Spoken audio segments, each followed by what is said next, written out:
Revenue main contributor for Sarawak. Subsidies on electricity bills extended. Sustainable revenue stream. These are the headlines for tonight.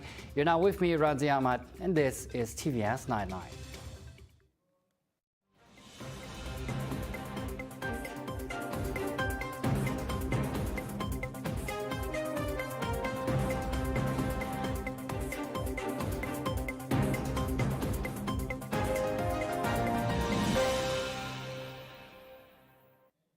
Tax revenue contributed the highest in the state revenue as Sarawak recorded a whopping 11.9 billion ringgit in revenue for the year 2022, surpassing its 10.2 billion ringgit target.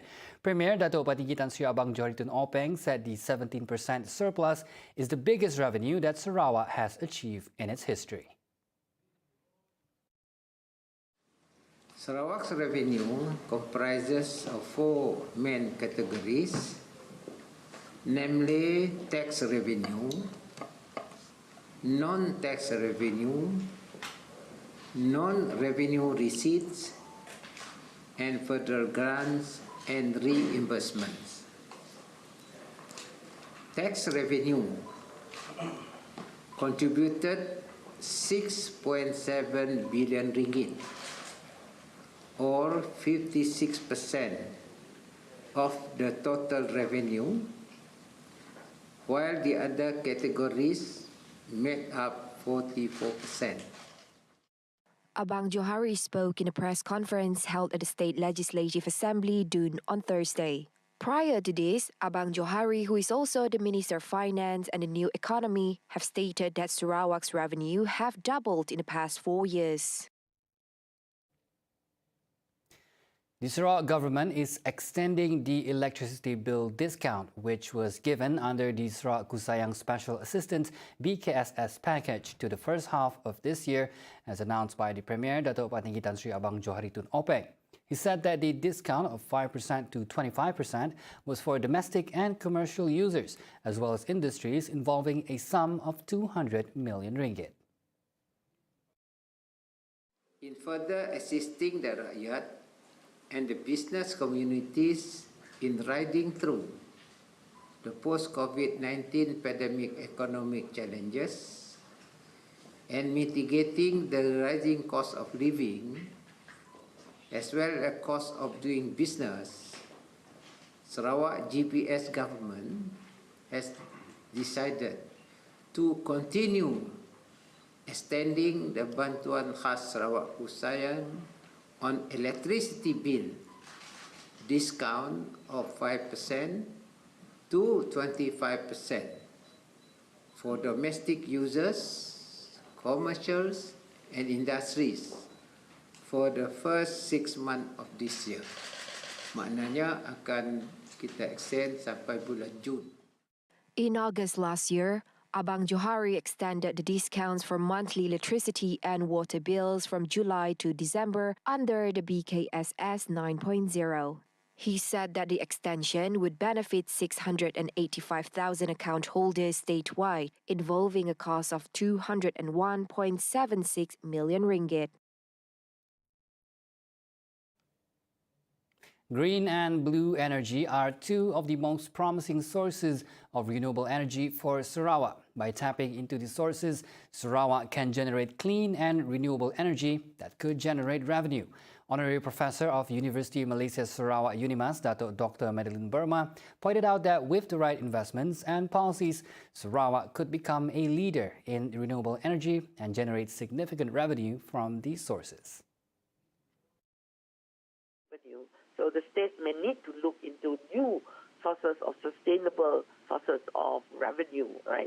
Now, what are the new sources of revenue that is really that the state government should look into is, I think, which the state has already started to embark on, is that what we call to invest, or rather invest heavily in our green and blue, what we call green and blue sectors.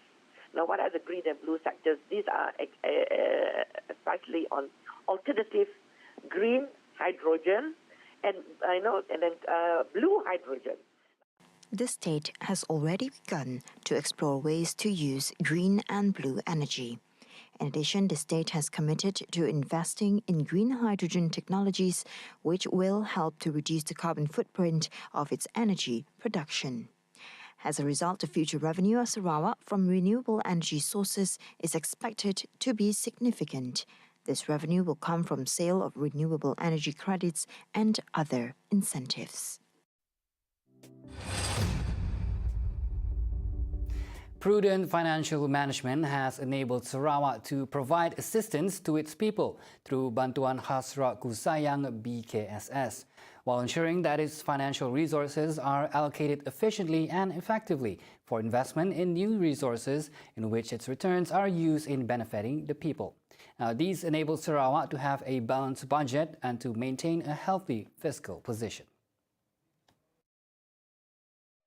With hydrogen industry, with hydrogen economy coming in, and also carbon plus carbon trading, I'm very confident that the government can sustain this assistance, especially the people, especially the business circle. Not that to be continuously until forever, but this just to cushion the impact of pandemic COVID-19 till maybe for first half of this year, maybe to be extended till the end of this year. So if it were to be implemented for the first 6 months of this year, it's not impossible. If there's need be, the government can extend it to the second 6 months of this year. That's my speculation, and I think it won't have any negative impact on our economy. Adding further, Rahman said throughout Malaysia, many are still struggling economically since the pandemic hit globally in 2020, followed by a global recession and inflation. So one way for the government to mitigate and assist the people, basically, we'll be able to assist them in daily cost of living. One is to maybe to help in terms of utility bills. In other field, the government can still continue assisting the people by other means, like what has been announced in the previous BKSS. If you observe what is announced by our Right Honourable Premier in the previous BKSS, especially BKS 5, 6, and 7, the assistance quite widespread.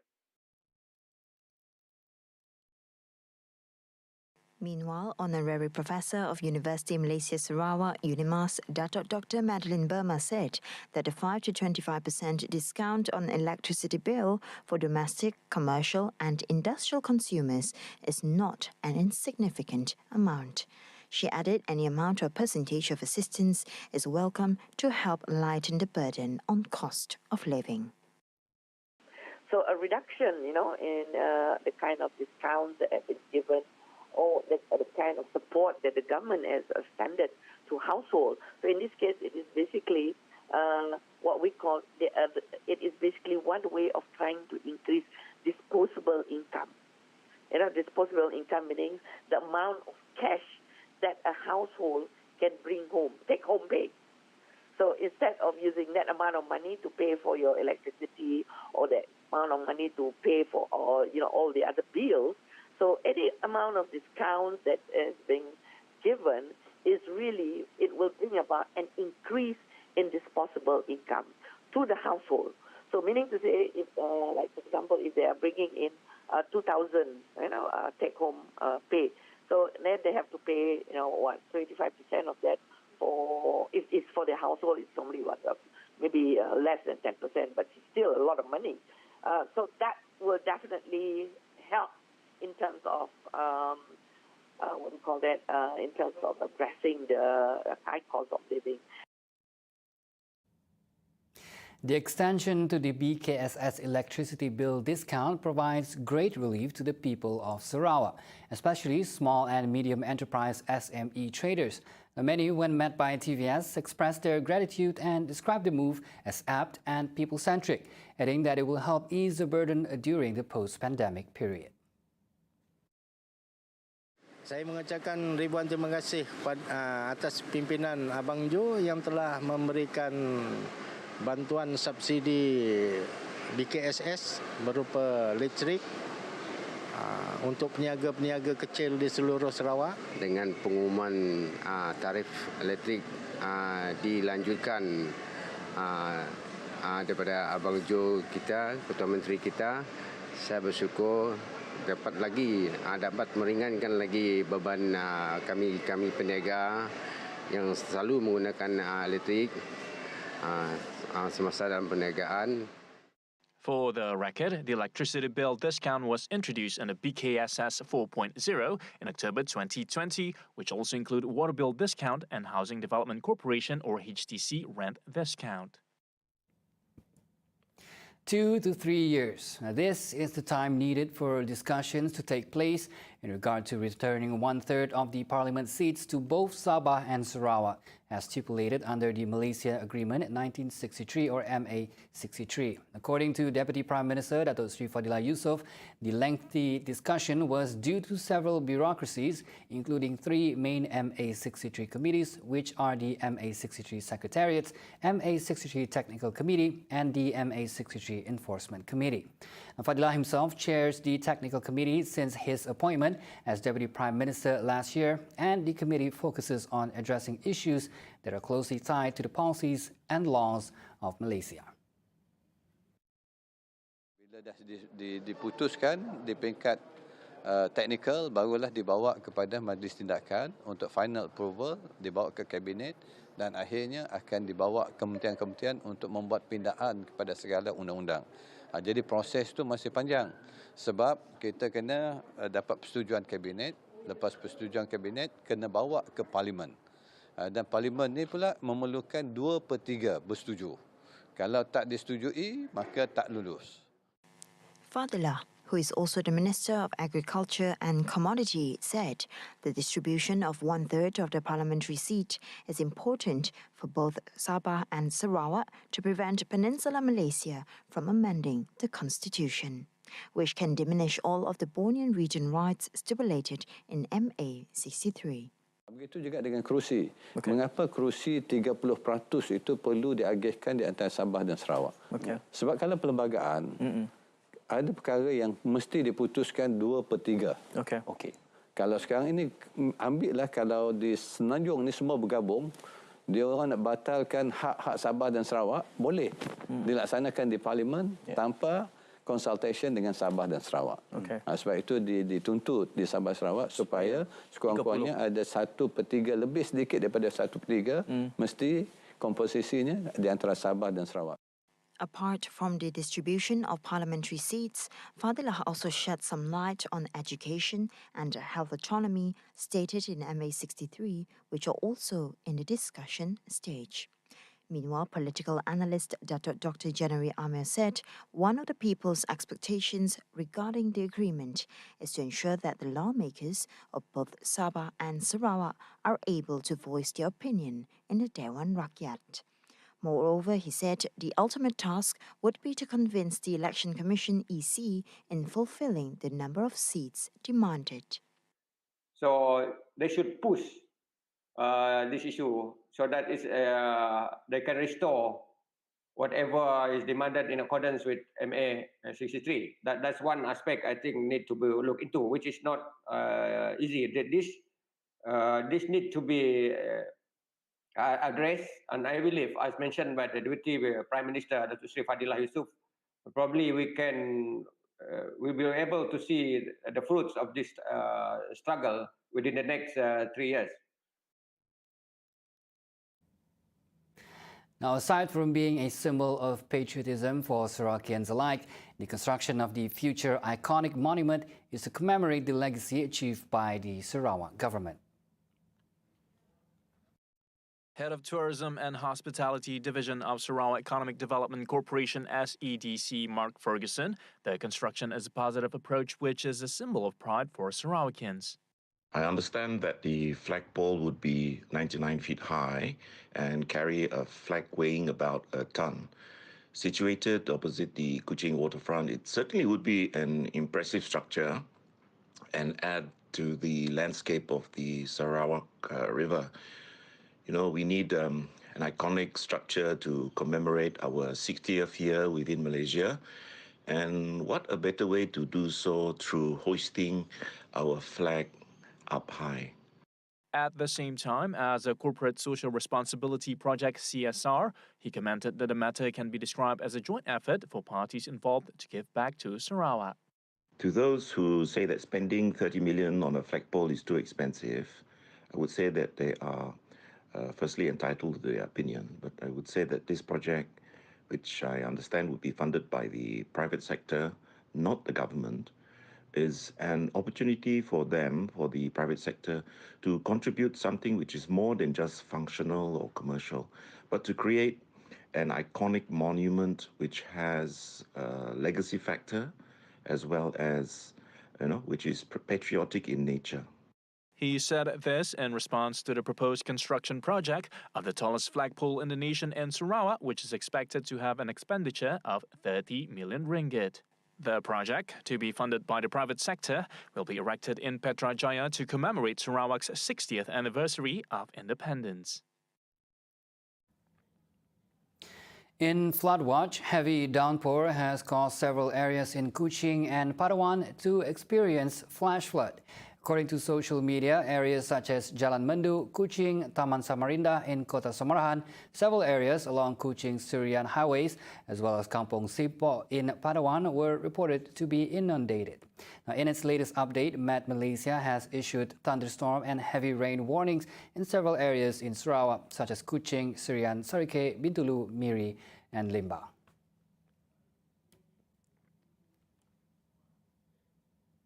Now, coming up right after the break, Anwar comments that no government meddling in freezing Bersatu accounts. A UK's walkout Wednesday mass strike. Right here on TVS Nightline. Stay tuned.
Welcome back. The Prime Minister Datuk Seri Anwar Ibrahim today stressed that the government does not interfere in the investigation and the freezing of Parti Pribumi Bersatu Malaysia Bersatu accounts. He said the investigation, enforcement and judiciary bodies remain independent to carry out their respective investigations. He said it was irresponsible for the opposition party to make accusations against the unity government relating to the issue. Kita tidak menggunakan badan-badan ini. Yang berlaku ada dua hal. Pertama ada laporan yang dibuat pada pihak PDRM dan SPRM tentang penggunaan wang oleh Parti Bersatu. Kedua, saya menjalankan kerja saya, tugas saya di Kementerian Kewangan dan melihat projek-projek yang mendalam belanja terlalu tinggi tanpa proses tender. He said this at a press conference after chairing the weekly cabinet meeting on Thursday. MACC Chief Commissioner Tan Sri Azam Baki on Wednesday confirmed that the graftbusters have frozen Bersatu's accounts to investigate funds believed to have been obtained from illegal proceeds. In a bid to intensify technical and vocational education and training, TVET, Prime Minister Datuk Sri Anwar Ibrahim has suggested that the private sector and government-linked companies, GLCs, to intensify their involvement and cooperation in such efforts.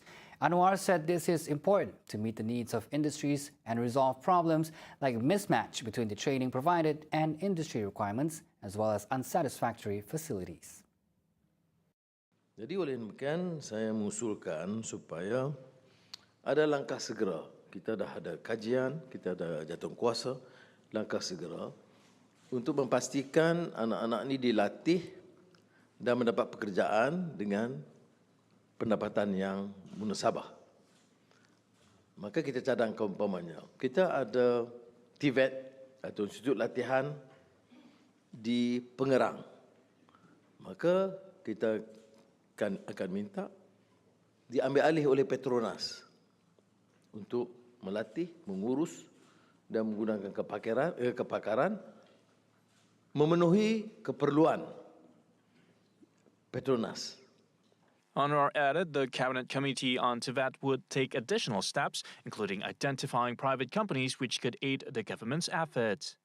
The efforts to strengthen TVET also involve various ministries and departments, including the Higher Education Ministry, Rural and Regional Development Ministry, Youth and Sports Ministry, Human Resources Ministry, and Kiat Mara. The Malaysian Communications and Multimedia Commission, MCMC, and the Sarawak Digital Economy Corporation will take interim measures to address internet connectivity issues in Kampung Semawa, Pantu in Sri Aman district. In a statement released today, MCMC said the interim measure will be implemented under the Sarawak Rural Broadband Network, or MySRBN initiative, scheduled for completion by March this year. Commenting further, negotiations with major service providers for the provision of 4G mobile network are ongoing to acquire the completed tower located 4.5 km from Pantu town.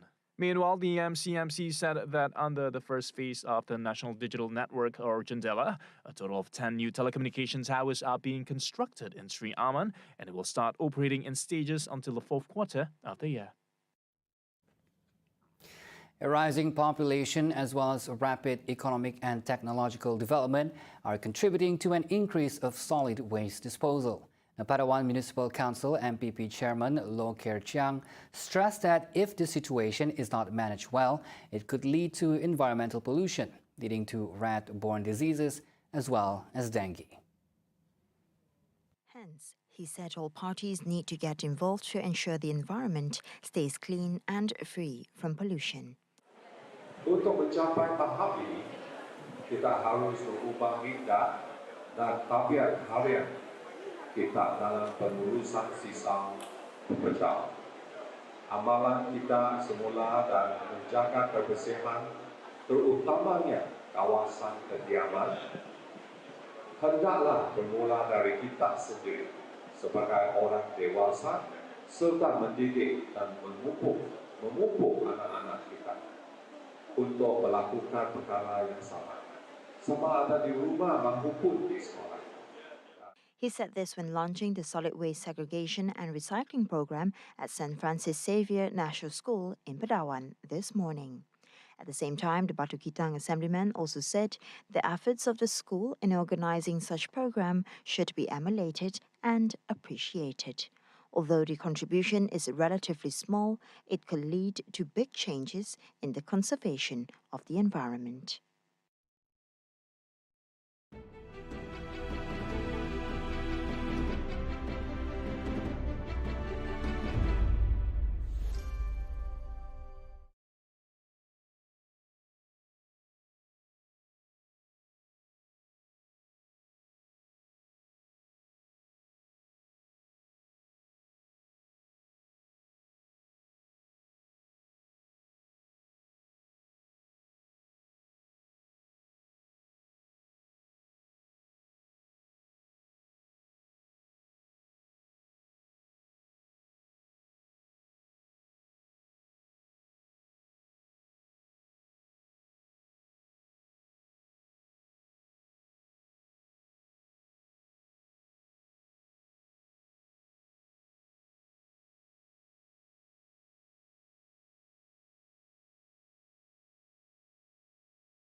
Back on TVS Nightline. Now, up to 500,000 British teachers, civil servants and train drivers walked out over pay in the largest coordinated strike action for a decade on Wednesday, February 1, with unions threatening more disruption as the government digs its heels in over pay demands.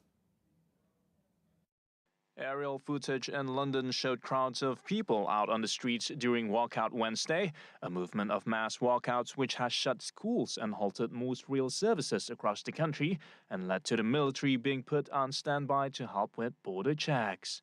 According to unions, as many as 300,000 teachers took part, the biggest group involved as part of water action by 500,000 people, the highest number since 2011, when civil servants walked out en masse.